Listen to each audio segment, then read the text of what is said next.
Welcome back to Creep Days. I'm your host, Maggie Thrash. And I'm Nico. And today we're going to talk about my new book, Rainbow Black, and something I've been pretty secretive about because I feel like it makes me sound like a pathological liar. But should I just say it? Yeah, say it. Rainbow Black was edited by the editor of Twilight. Should I applaud? Yes, or you're applaud. Imagining the audience's applause at this point. No. I'm not imagining the audience is applauding. I'm imagining jaws dropping, glasses of water being knocked over. Creep Days listeners know that I'm obsessed with Twilight. We have done an entire series on Twilight. You can go back and listen to it. So, so you think it's more that because people like you, then they'll know that it's impressive you that the editor of Twilight, their jaws will be dropping for me. Okay, got it. Yes, because it is huge for me. And Nico, you're an astrophotographer. You have your own YouTube channel.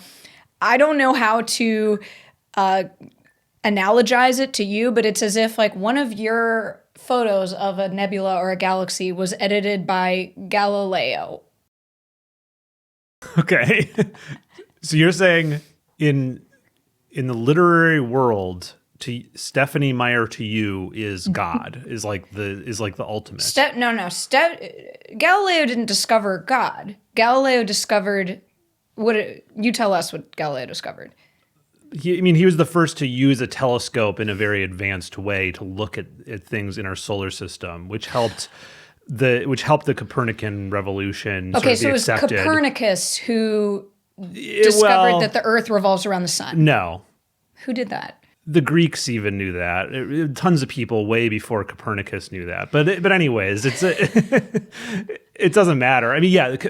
Copernicus was famous because he asserted it and had all those problems with the church. Well, then Twilight is the sun, Jen is Copernicus, and it's as if Copernicus has edited my book. Got it. So quite seriously, I think that every author and every reader even has a book or a number of books that has impacted them so intensely that it almost becomes part of their DNA. And for me, Twilight is definitely one of those books. I would still be a writer without Twilight, I'm certain.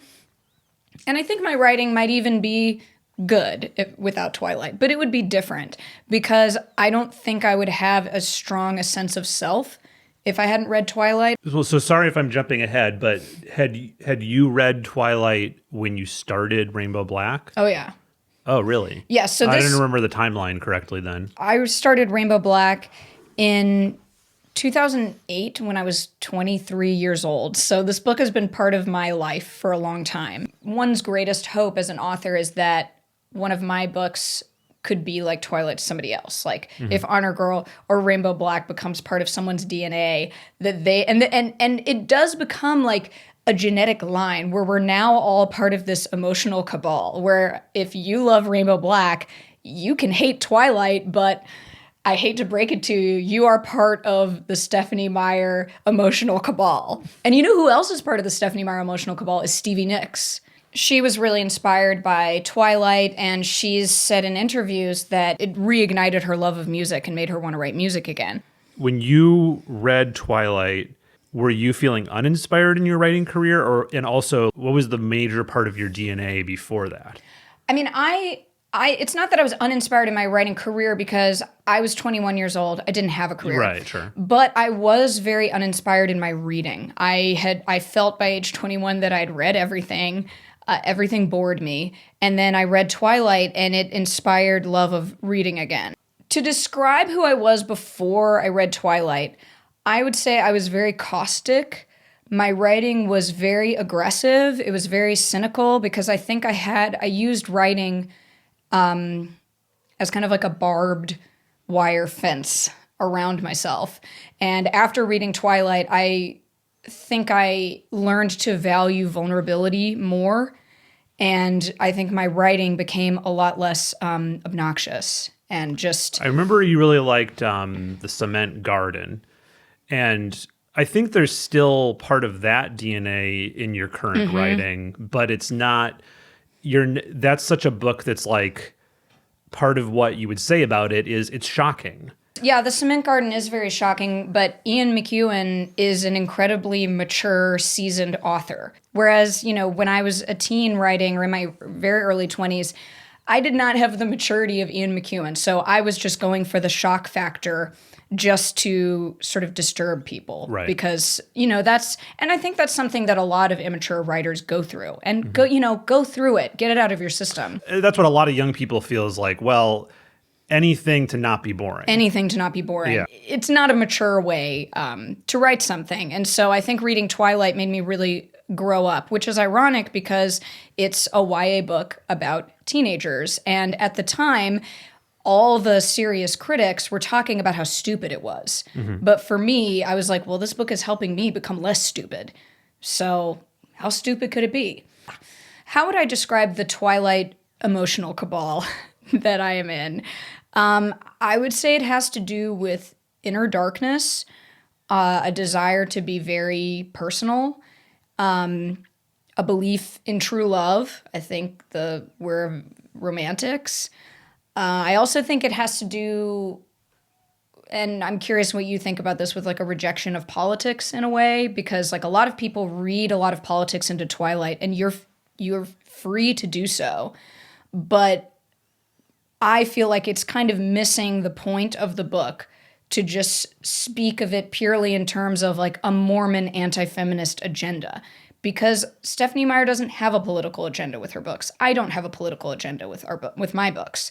Our politics comes through invariably just because of who we are. They're not books without politics, but they're not books with a political agenda. But I think fiction with a political agenda never works. I agree. I mean, the last person to really do it well was probably like George Orwell or something. Mm-hmm. Yeah, I mean, I read a lot of the 70s political fiction that had an agenda, and it's just not readable today. No. Like, I mean, Carl Sagan did it a lot. It just... Stephenie Meyer's Mormonism is most clear probably in Twilight. And then I think by the time she was writing Breaking Dawn, she realized, like, I'm going to make any kind of message so confusing that no one will be able to parse it. Because we're romanticists, there is this intense repulsion of politics, of just like, I don't want you to boil my book down into a political message that's repulsive to a romantic. So working with Jen as an editor,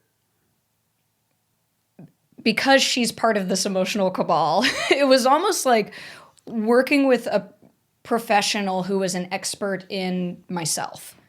So like she could read my book and understand what I was trying to do and help me do it.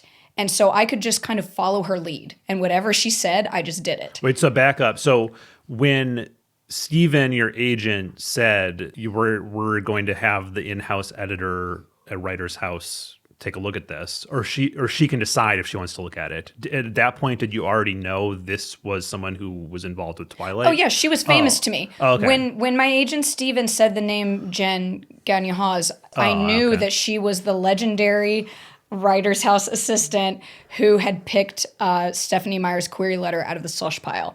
For listeners who aren't as familiar with, the dark infrastructure of publishing, I feel like it could be valuable to go into exactly how this works. So basically, how do you get a book? How do you get a book published? Like, we really need to start with the germ of that. Oh, and that's interesting because this book, that's what Stephen was first interested in. Exactly. Yeah, so that's interesting. So traditionally, the first step in getting a book published is to get a literary agent. Most of the literary agents are either in New York or LA.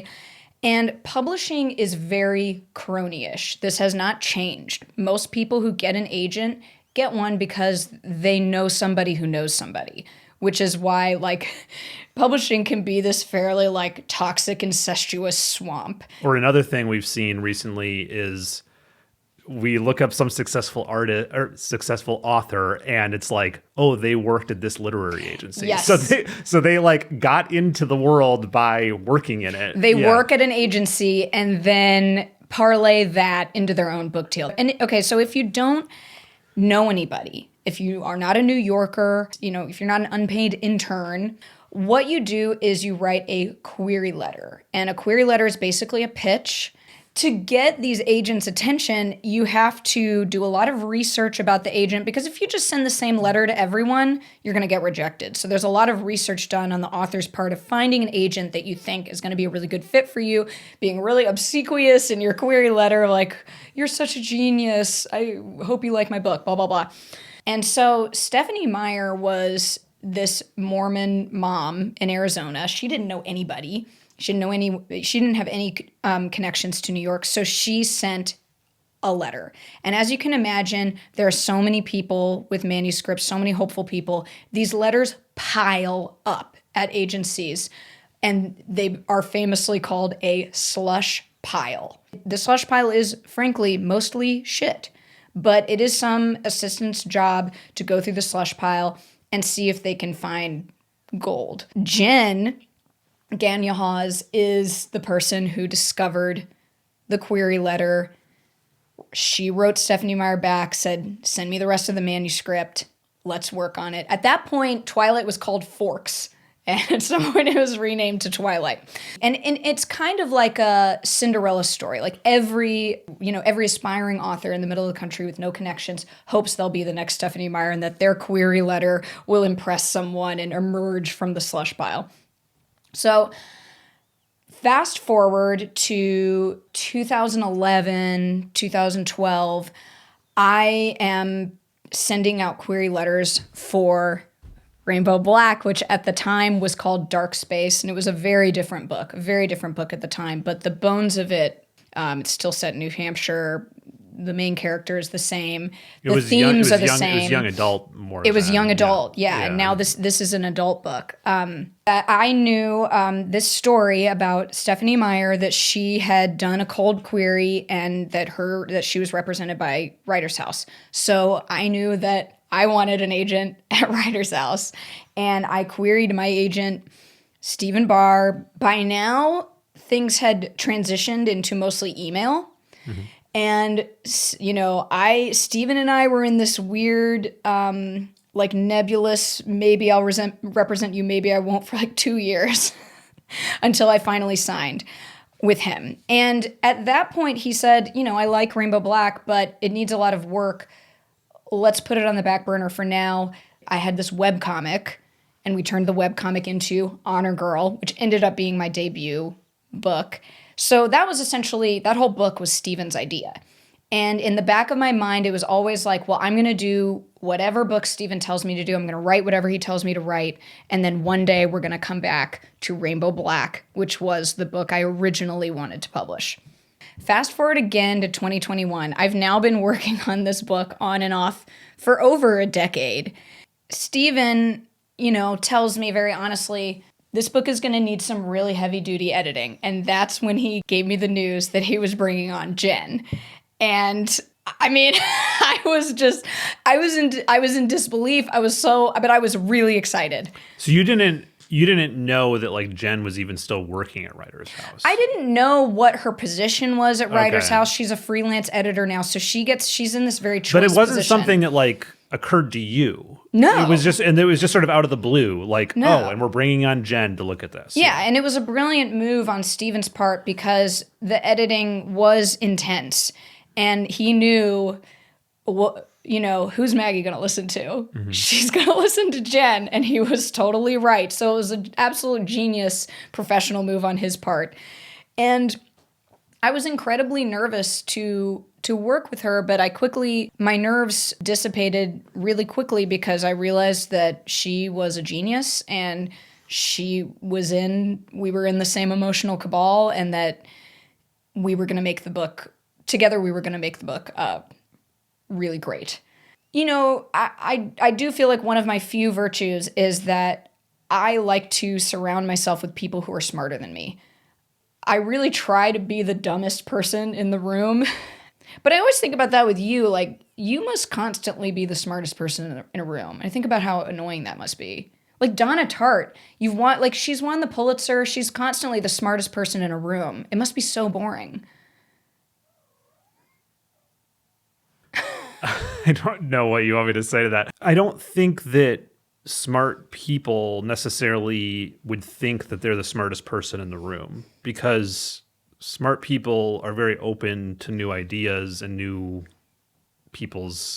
smart people are curious. So it's like they want to think that there's all these other smart people out there. I think that smart people just assume everyone's smart. There's a line in Rainbow Black where Lacey's mentor says to her, "Do you think people choose to be stupid?" And Lacey says, "Yes, I absolutely do." And that was inspired by sentiments I've heard you express, where you seem to believe that everyone has the capability to be really smart and they just choose not to be. To me, being smart is really just being curious. So to me, I understand that maybe some people are more naturally curious than others, but in a way, it's like being curious about the world is something you choose to do at any given point. It's not, that's all it is to me. Like, I can't really see being smart as anything else. Like, I don't, like, someone having a very impressive vocabulary or a bunch of facts in their head doesn't really impress me. Like, yeah, that's really interesting. What impresses me is someone who actually engages with ideas and does something, is open-minded and is curious. Open-minded. Yeah, that's all it is. So I mean, I've never heard intelligence defined that way, but I think it's an excellent definition. So, what was it like to work with someone who had edited Stephenie Meyer? Like, that's me being 1 degree separated from Stephenie Meyer. I played it pretty cool with Jen. I made a point to not pry into her relationship with Stephenie or even into the details of how she had edited Twilight. Because editing is incredibly personal, especially with an author like me or like Stephenie Meyer, where our books are extremely personal. So it just felt really inappropriate to to pry into that. Well, yeah, and then a lot of this is just guesswork on your part, because she was an assistant at Writer's House at that point, so we don't know how much editing she did. We don't know exactly how much she did, but you have a feeling, based on working with her, that there's, because of that. But you're just sort of guessing that Stephen thought, oh, she knows of the connection of Jen to Twilight, so she'll respect Jen. Yeah, that's exactly what he was thinking. But it could just be that she is the in-house editor at Writer's House. And that, so when he was like, oh, well, this book needs editing work, I'm going to give it to Jen because she's the in-house editor. And then all of the rest is just coincidence. And that even your feeling like this was, I knew exactly that she was right and all this stuff is just you wanting to believe that, because of the connection to Twilight. Well, okay, but what I would say is that all that shows is that everyone at Writer's House is in my emotional cabal. Because if she's the editor at Writer's House, that's the type of books they're trying to produce. Okay. Is books like this and books like this. Because that's the vibe that their in-house editor is setting. I get what you're saying, and that did kind of deflate me a little bit, but that's my rejoinder. Yeah, I mean, that's interesting. Because having worked with Jen, there's certain things where I can see in Twilight, like, I feel like I see Jen's influence. And it has to do with putting characters in very extreme and often absurd situations, but taking the emotional reality of those situations incredibly seriously. And Jen was always encouraging me to embrace weirdness and embrace darkness.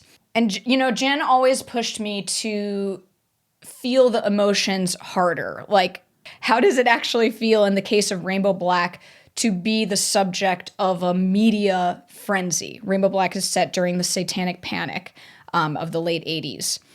So, I would say the main emotion that I'm exploring in the first half of Rainbow Black is loyalty. How does it feel to stay loyal to the people you love when the world and the media has turned against them? How does it feel to carry that burden day in, day out for months?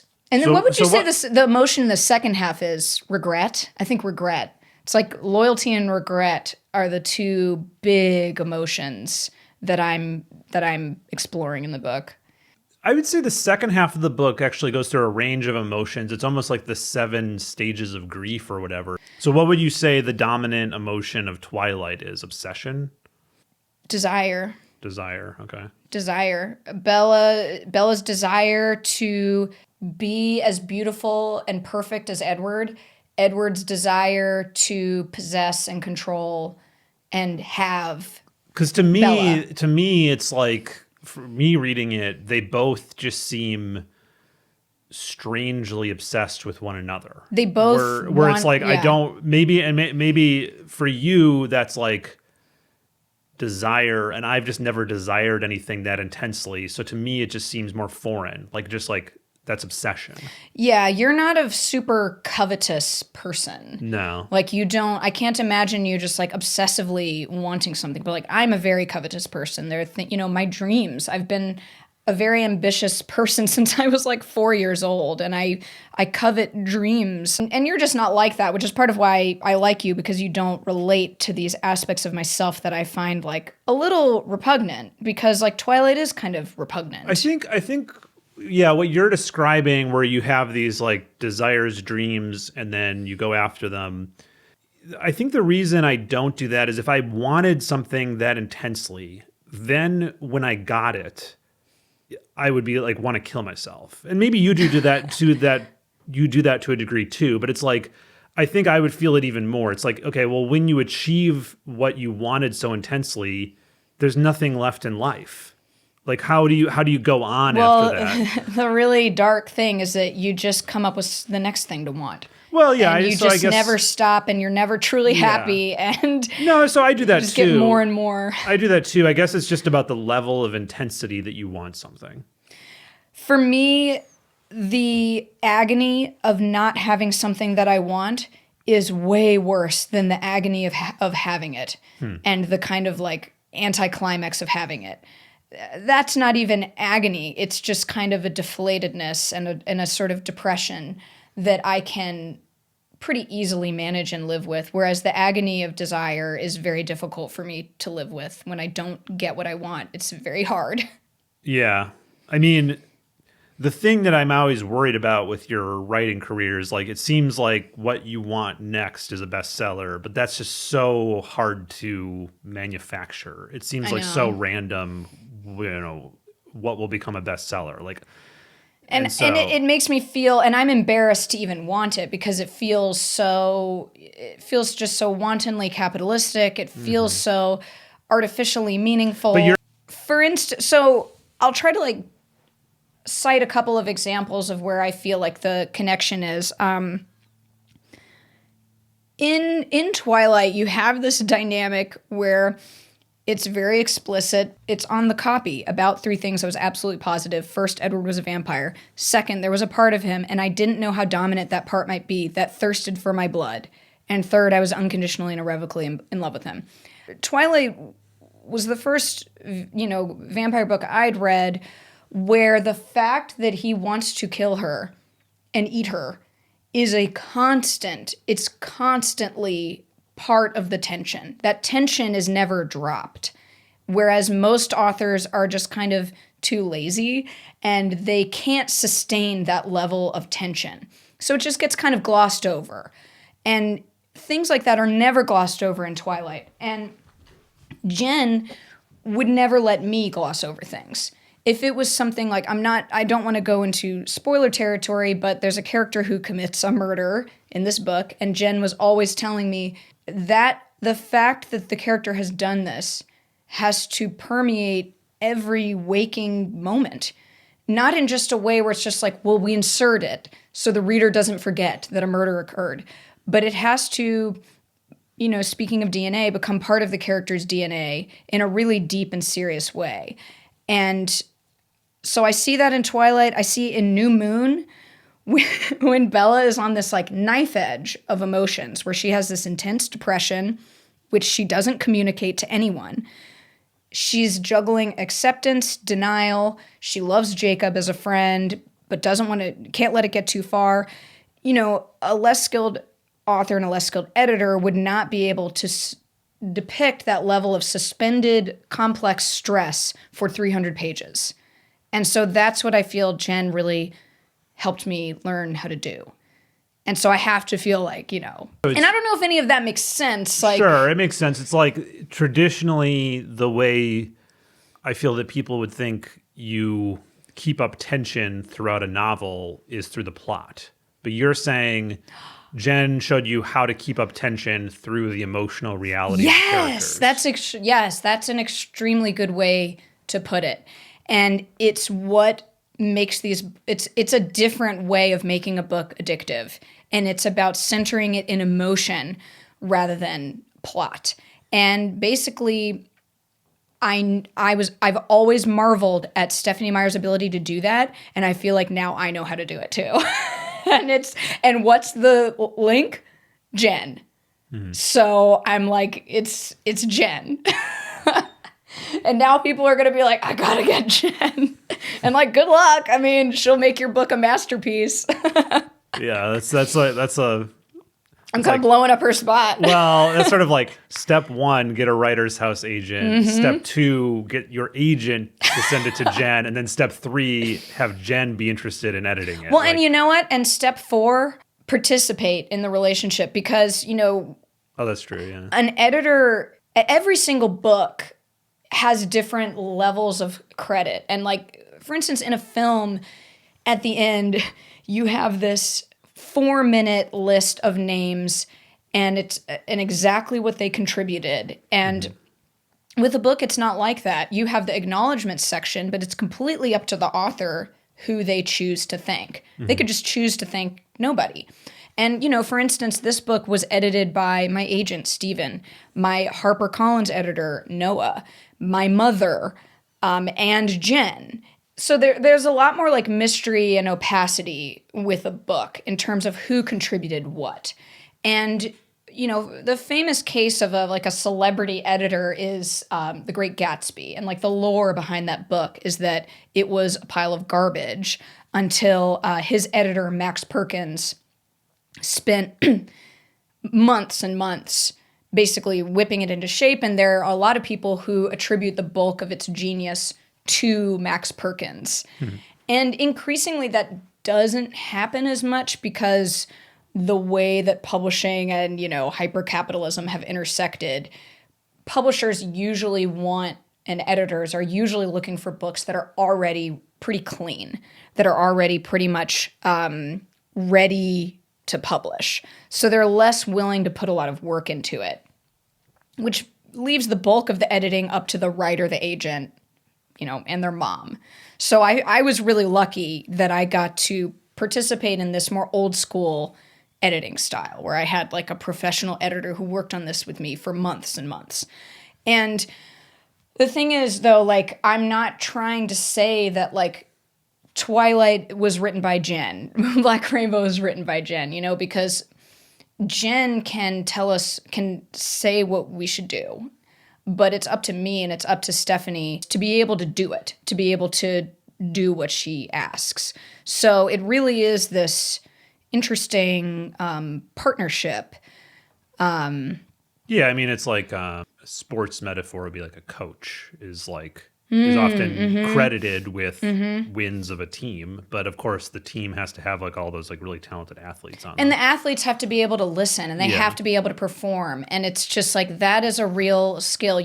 So it's interesting that, you are praising editors. And then I've seen a lot of people praise like the old system where editors were more involved in publishing books. But then I feel like at some point there was a shift, and like if you look at the 90s, and look at interviews with like the really big name authors, I feel like they were very dismissive of editors' involvement, and were often like, oh, they're just trying to bring me down. Yeah, they're trying to bring me down, commercialize me. That like, yeah, when I get all the notes from the editor, I just say no to everything. Yeah. And I feel like there was a moment where it was like big authors in the literary world, that was like part of what was cool about them, was this idea that like, I did it all myself. no, I'm just going to like force this through and not let it get watered down by editors. And I think that's sort of, there's a lot of like machismo, and I think that's a little immature. And the thing is, like, I've been in the editing process with Hollywood producers and editing screenplays. Mm-hmm. And I've gotten some like truly appallingly bad notes. And I've just said, no, I'm not doing that. So I feel like I know within myself, like, what a good note looks like. Mm-hmm. And the idea that you would just be point blank dismissive of all editors, that just shows me you're not driven by like artistic integrity, you're driven by egoism. Because, you know, what a coincidence that you never met an editor who was helpful, ever. To me, I'm extremely suspicious of that. Well, I wonder how much of it is also like, if your career is such that you have instant success, then once you're successful, I feel like... You're the despot. Yeah, well, I feel like editors probably are sort of much more careful about like, well, I don't want to do anything that would hurt the commercial impact of the next one. Mm-hmm. So then they stop editing them, and then I think a lot of times series especially go downhill because they're very lightly edited or not edited at all at some point. Well, yeah, I'm not sure if it's about editors really thinking I don't want to affect the commerciality. It's editors being lazy and thinking I don't have to do anything. Oh, because it's going to be a bestseller because it's going to be a commercial anyways. success Yeah. anyway. Sure. And the author, you know, is often running on fumes and is like, I can't keep pushing with these characters. I'm bored. And the editor is just like, oh, it's good enough. And the other thing that happens is, like you said, this book started in 2008, 2009. Mm-hmm. And then, so that's almost 15 years. And then it's like, if you have a best-selling series on your hands, you're not going to spend a lot of time editing. It's like, as soon as it's finished, you're like, okay, push it out there. Yeah, like, it's not like if I wrote Rainbow Black 2, they'd be like, okay, see you in 15 years. Yeah. They'd be like, give me the manuscript in 8 months. And it's like, well, this took 15 years. Although I think there is a difference between commercial fiction, which this is probably on the edge of like literary and commercial fiction, and literary fiction, where the goal is more to get awards. Oh, yeah. And so if the goal is more to get awards, I think that they're maybe a little bit more willing to like, okay, well, people know that with literary fiction, it takes a while and and it's worth the wait. Do you think that you would change elements of your books to be more commercial, to sell more copies and to get more people into your cabal, but keep this emotional backbone to them? Okay, so you think about that? Okay. Yeah, I mean, I think I did that with Rainbow Black. The original, in 2021, the manuscript of this was like longer, 900 pages. Yeah. And it was full of these really lengthy philosophical and minute diatribes. And with Jen, we cut the book in half. It was crazy. I think it's like 120,000 words now. In 2021, it was 240. I mean, we cut it in half. There was a lot more to the Montreal section. Didn't you cut out like whole things with the judge? Oh, yeah. Her as an adult, like all of these like very adultish meditations. We cut all that. Yeah. And, you know, I think that made it more commercially viable. I also think it made it better. I do not think it was a better book when it was 900 pages long and full of pretentious, pompous exegeses on every other page. It's a better book now, and it's also more compelling and more saleable. So do you think that's a big part of what a good editor can do, is knowing how to cut out all these different parts in a complex book, but then keep the skeleton thrust, of the everything moving in a way where it's like, okay, we just cut out all these different subplots and it still works. Yeah, it's the ability to look at something and be like, we cut this out and it doesn't affect anything, so it should go. And, you know, I kind of, to galvanize myself, I gave myself the nickname the slasher because it's hard. It's hard to cut your novel in half. But whenever I would be like feeling precious about, a paragraph or a page, I would just be like, slash it. So that's interesting because you're always someone who, some authors like to say like, I wrote, I don't even know what word count is appropriate. 10,000 words in a day. Is that a lot? That's a lot. Okay, 5,000 words in a day, and so they have these. Most authors try to write like 1,000. Oh, okay, okay, fine. So they have these like numbers for how many words to write in a day, which you've always said you don't do because it doesn't work with your process. But with slashing, I do remember you saying like I cut 20,000 words. Yes! Like you liked that. You liked the number of like how many words you could slash. No, that's so true. I've never been like I wrote I never count the number of words I wrote, but I did count the number of words I destroyed, and it was really satisfying. And I almost felt like an excited puppy. I would email Jen and be like, I cut 10,000 words today, and it felt great. It felt really great. So, to go back to like what you were initially saying about like these like 90s authors and their disdain of editors, I'm just like, that's just feels so cringe to me.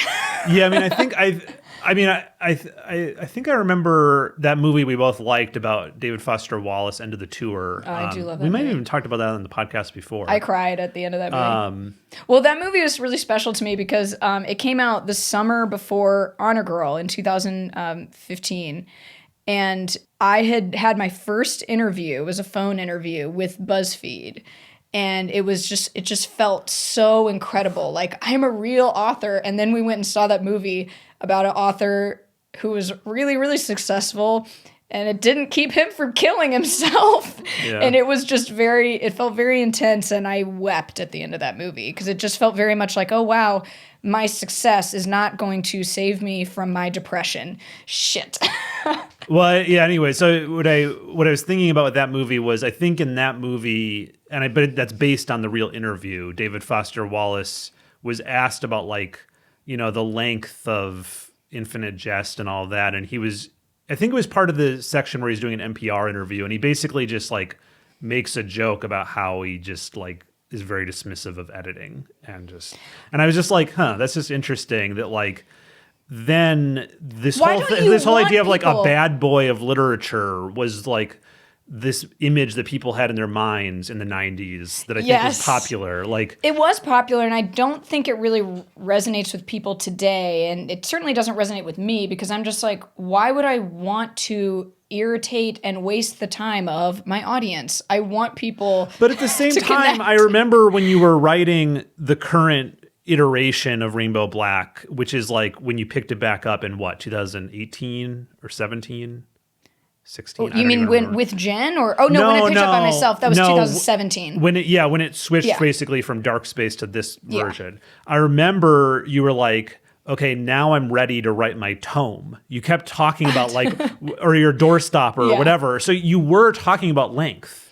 That's like true. Wanting to write a long book. You know what? But I think at that point, I wanted to write a tome because to me that meant you're writing a serious adult literature, that it's really long. Yeah. And I think at that point I was buying into that idea that like a serious literary novel is not edited. But now I'm just long like thing that goes into like you said, lots of like sort of boring, weird diatribes. That I just expect the reader to like sit and read. And now I'm, 7 years later, I'm just like, I really don't need it to be a tome. I don't feel like I need. I just feel a lot more secure in myself. It's funny reading the early like Goodreads reviews. The only negative thing people say is like, too long in the Montreal section, and I just I'm just like, you should have read the original one. Wow, should have read the original. I remember at one point there's a part where a character has to part with a beloved childhood cat, and my editor Noah was like, granted, I'm not a cat person, but this scene is going on really long. And I was like, you don't even know. This scene used to be 12 pages long, and now you're thinking it's too long at 2 pages. Although maybe if he had read the 12-page version, he'd be like, because that's one of those things where it's like, with a joke. It's like if At it a goes certain on point, it long becomes enough, then it genius. becomes genius. So maybe at the 12-page version, no one would be like, okay, I get it. Maybe. We'll never know. We'll never know. Yeah, something I was interested in is you talked about Stephanie Meyer being part of your, like, how do you put it, writing DNA? Mm-hmm. The other person who you always talk about is Donna Tart.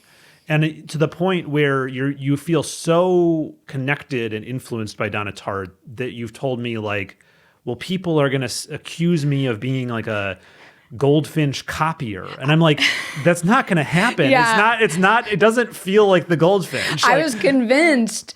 I was nervous about this book because I was like, everyone's going to think I just copied The Goldfinch, because The Goldfinch is also my favorite book. Twilight and The Goldfinch are like these twin pillars to my intellect and to my heart and to my writing.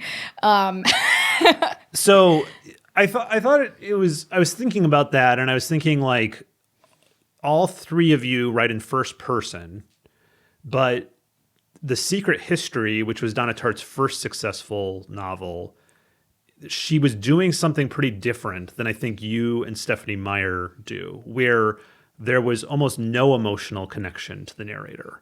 The narrator was just this, like, weird blank slate. He was a cipher. Who was a cipher who you don't feel like What he brought had any flaws or changed through the book or anything. It was just like he was just observing these events. we weren't let into his interiority, into his emotional interior very deeply. What he mainly brought to the narrative is a sense of idealizing the other characters. Mm-hmm. And so that it's like, oh, he's our peephole into these other characters. And since he idolizes them, we idolize them as the reader. And so what ends up happening to them becomes like heartrending and really gripping. I feel like with older books, like Victorian books, like I really like Tristram Shandy, it's like you have to, like, read around the edges to understand characters. While with a book like Twilight or your book, no, you put it all out there. Everything is explained in terms of the emotions and what the character is. I've tried to write in that reading around the edges style before, and I just I can't do it. Like, I don't know, maybe if I practiced more or had an editor, but it does not come naturally to me at all. Much more this, like, put it all on the table. And, since Jen encourages that style of writing, it's all on the table. So do you think that is a more modern style? Like, is there any examples of that from, like, before the 60s, or I don't know? I feel like I'm just not enough of a great student of literature to even answer that question. So I kind of wish we had a third party right now to tell us more about the evolution. So to go back to Donna Tartt, like, one thing that I think is interesting comparing The Secret History to The Goldfinch is in The Goldfinch, what I saw was the events described in the book, they take place over a longer time period, and then she uses that to show some kind of character arc and some kind of, like, character flaws, at least in Theo, which I think you do in Rainbow Black. So that's one way in which you thought they're similar. I mean, they both start with a character who's 14 and then end with a character being 28. So, but what would you say Stephanie Meyer does? Because I don't think her characters change that much. They're very, like, steadfast in how they act.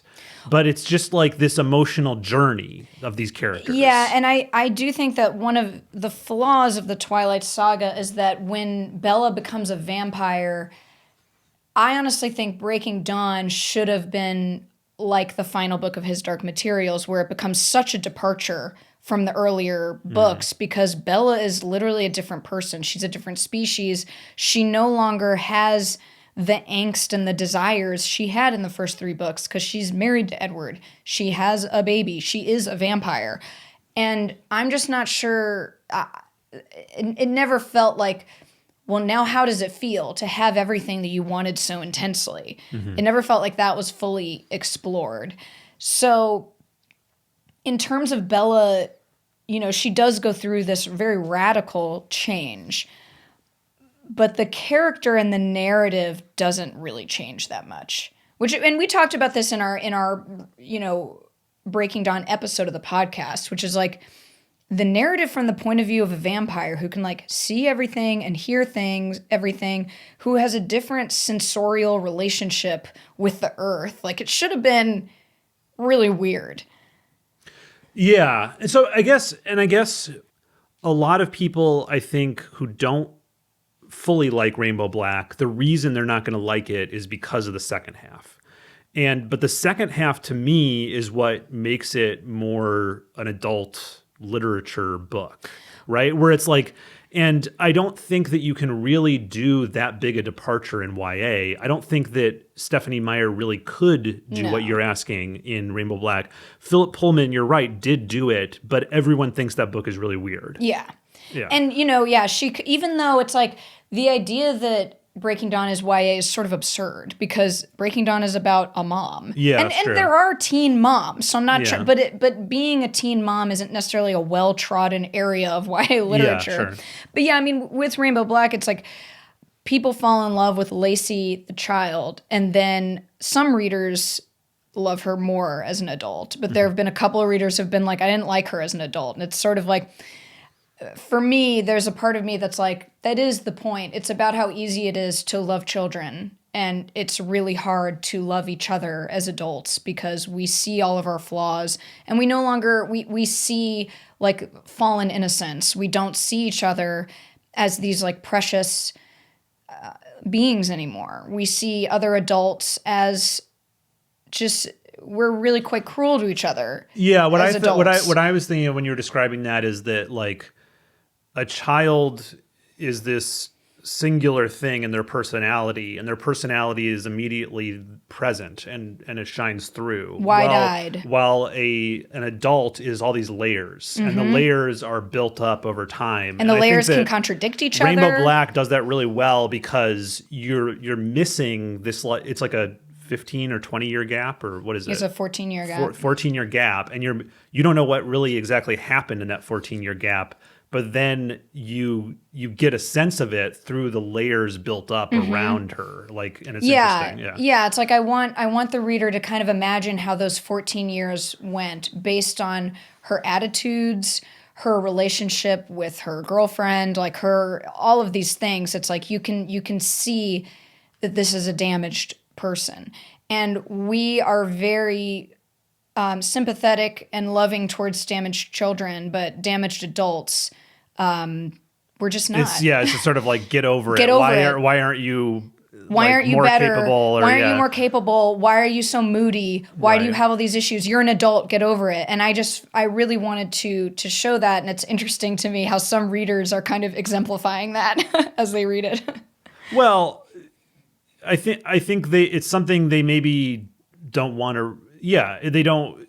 A lot of readers read for pleasure, and examining that for a couple hundred pages is not pleasurable for some people. Yeah. Yeah. It is, and what's interesting though is it is pleasurable for other people because they're like, they see the tragedy in Lacey and they're full of pathos for it, and it doesn't harden them, and their love, in fact, for Lacey grows. So that's kind of the reader, the kind of hypothetical reader who really excites me. I'm excited for this book to get into their hands. The reader who just like is oozing with pathos. Yeah. I mean, I don't want to, this might be spoiler territory, so you can cut it out if you want. But the other thing that I'm thinking about is like the first half of the book has all of these exciting struggles, things that she's overcoming that are like murder and parents being like put away in prison and all this stuff. And then the second half of the book, the struggles are being an adult in a relationship. And it's like yeah, I can see how it's sort of a letdown. It's like those struggles are those struggles I have to deal with. They're not the crazy, the tabloid excitement struggles. Yeah. But to me, that's like the whole point, right? Is that like we never follow up with these people after they leave the tabloids. And yes, because it's about this character whose struggles are, mediated through the tabloids. The tabloids follow her obsessively, and then she's forgotten about for 14 years. And we forget about people for decades, for years, until they become part of a trendy media phenomenon again. And like suddenly we're all talking about Britney Spears again, or like it's just. So I wanted to stay like really close with this character and show what happened, because I always, I've always had this kind of fraught relationship with a desire to be famous, but then a lot of people, if you become famous for the wrong reasons, you have to live with that forever. Oh, it almost is frightening. I remember when, before you were published, I think this is when you were like working on Pemberlin Bearsall. You saying something like, I think I know what you're going to say. Well, I just want to be kidnapped or kill someone or something where I could go to prison like Lacey, because then I'll be famous. And then when I get out of prison, they'll surely publish my book. I remember thinking, I'm going to go to Washington Square Park and wave a gun around. Oh yeah, it wasn't kill someone. Sorry, so don't kill someone. She never said she was going to kill someone. It was something like, and I couldn't remember exactly the details, but it was like, I'm going to do something that's definitely going to get me in prison, and then but it's going to get me attention, and it's this like short term, like I'm so desperate, I'll do anything for attention. But like that would have been such a disaster. It would have ruined my life, and that would have been my own idiotic choice. Lacey did not choose to have her life ruined in this way, but it's about, this perverse relationship with fame that I think, especially as Americans, that we have this feeling that like fame can get you what you want. But in this case, and in many cases, fame is an absolute life ruiner. It's an absolute life ruiner. Well, and you've always said to me that like, I'm always craving more success and more success. And I always feel like you're sort of like quietly, secretly, in a weird way, like rooting against me, because you know that fame would be a life ruiner for me, that it would not be healthy for me. And you want me to be happy and healthy. You don't want me to be a famous, deranged person. So if this is not a bestseller, we have Nico's vibes to blame. I think that I think that as an author, it is healthier to be more like Margaret Atwood or something, where it's like, she's famous. That's no. Let me finish.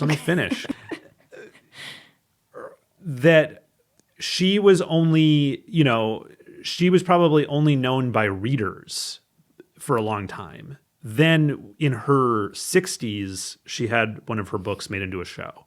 That's the correct way to do it, I think. Well, that's hard for me to... You don't want to... if you get the early success, it's going to go to your head, and you're not going to be... You're going to be miserable in your later half of your career, I think. Well, my true north has always been Daniel Close, where it's like he seems like a really manageable level of success. Mm-hmm. It's not a toxic level, but he's always writing. He's always making incredible, interesting work. He's gotten to have a couple interesting film adaptations done of his work, but nothing that got him to like stratospheric toxic levels of success. So that, I get what you're saying. I just bristled at Margaret Atwood being the example. It's quite possible that he managed that to some degree himself, that career trajectory. Just kind of staying out of the... Well, and maybe picking Terry Zweig off, or I don't know, like just like doing things that were like, this is going to limit the commerciality of it, but it's what I want to do. Because that's part of his ethos. He's very Gen X. Art School Confidential is all about like this relationship with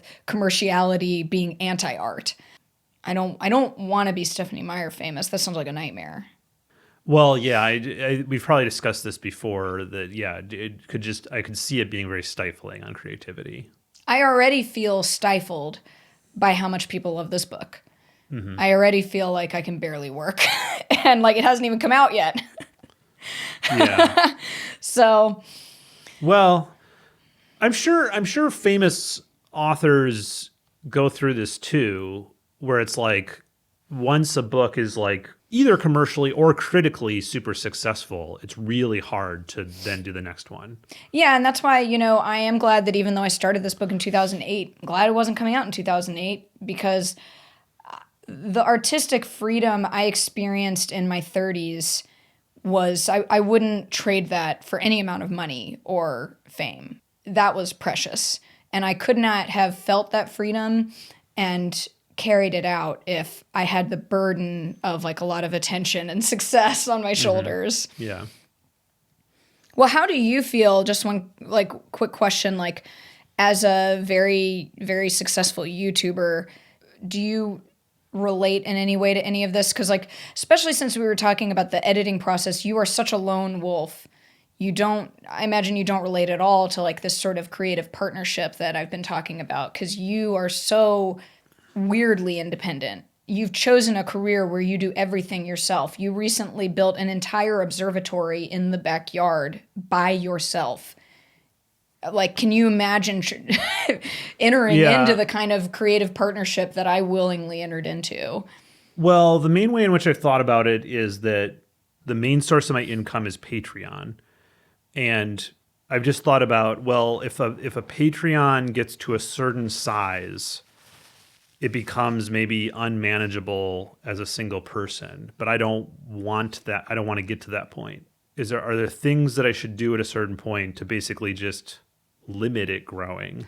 But then you get into the worry that like if you limit the growth, then it's going to just die or something. Well, at a certain point, don't you feel like you're sabotaging yourself because your desire to be independent, to do everything alone, has become pathological? I don't know. I mean, I don't want people to depend on me financially. So maybe that is a pathology, and I mean, I've always been someone who doesn't like the responsibility of managing other people's work or life or anything like that. So, well, I mean, part of why we get along so well is that you are intensely independent and you respect the same in others. So, like, you never tell anybody what to do. You have no desire to tell anybody what to do. And I kind of feel the same way. I have no desire to be a manager. Like, we were talking I think, one of my reps at HarperCollins was saying, well, you can be the next author to open an indie bookshop in your little tiny town of New Hampshire. And I was just like, I would never do that. I have no desire to be anybody's boss. I have no desire to be in a business relationship with anybody. So it's like we're very compatible in that sense, because like I do get it, but I'm willing to take something really, really personal like a novel and bring a whole other person into the mess of it. And I can't see you ever really doing that. I mean, I think that a lot of people who don't collaborate, it's probably about ego or being a control freak. And I just don't think that's my primary thinking. I think that it really comes down to almost, like you say, pathologically not wanting to control others. Where does that come from? If you have a vision for what you're doing with your business or your art or whatever, if you bring on other people to help with that vision, you'd have to tell them what to do. But I just hate doing that. I don't want to do that. So I just do everything I can to just do everything myself. It's an interesting pathology because it's one I've never really heard spoken about, like a pathological desire to not tell people what to do. I feel like I've never heard of that before. Do you have any inkling of like why you are this way? I mean, I don't like telling people what to do either, but I have fairly good leadership skills. I kind of can do it if I'm forced to. Whereas I've seen you in situations you're in collaborative situations, you just shut down. You just like, you can't, it's funny to me that for a while you wanted to be a film director because you would be terrible. Oh yeah. You just can't direct people. Yeah, that's true. You just kind of start looking around and you're just like, I won't tell you what to do. I won't. And I don't have very good, innate sense of style. I think Nico's sense of style is much better than mine. So I'm often asking you, like, help me put an outfit together. And I have to, like, force you to do it because you're like, I don't know, just wear what you want. But I'm like, I want you to tell me how to put an outfit together. But to you, that's so repulsive. Like this idea that you're gonna puppeteer me in some way.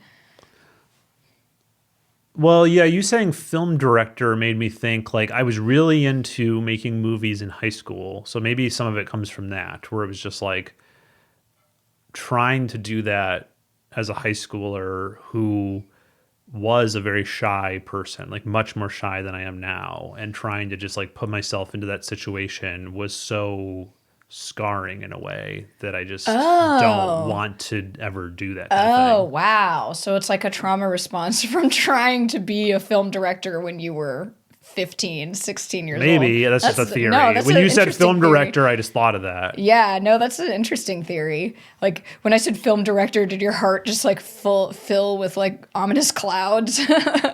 No, I'm fairly secure in everything I do now. I don't really have any kind of like regret about anything. I just thought about it and I was like, wait, why couldn't I do that? And then I was like, oh, yeah, I tried when I was really young, and it was just like, I just didn't have it. I think I'm just too shy, basically.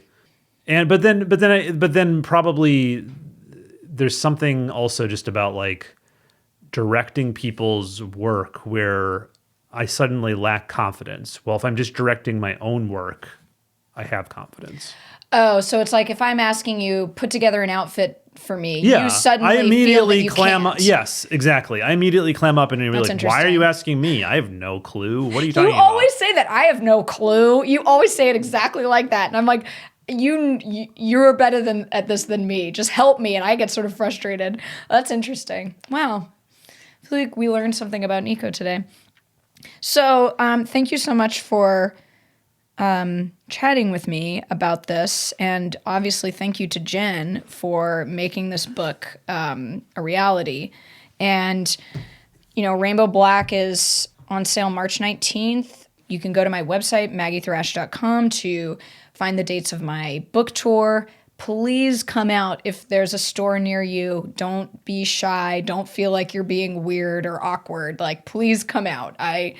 The author's nightmare is that no one will show up to the event. So if you feel like you're being weird, you're not. You're doing me a huge favor by coming to the event. Nico will be at a couple of them, so if you want to come just to see Nico, that's fine. My mom's going to be at the New York event. She's going to be at the Boston event too, so if you want to see my mom. But yeah, I'd also be curious for people to read Rainbow Black and then revisit this podcast and see how much Twilight DNA versus Donna Tart DNA you perceive as you read it. I'd really be interested to hear from readers about that. So email me anytime, maggiethrash@gmail.com. Like and subscribe. See ya. See you next time.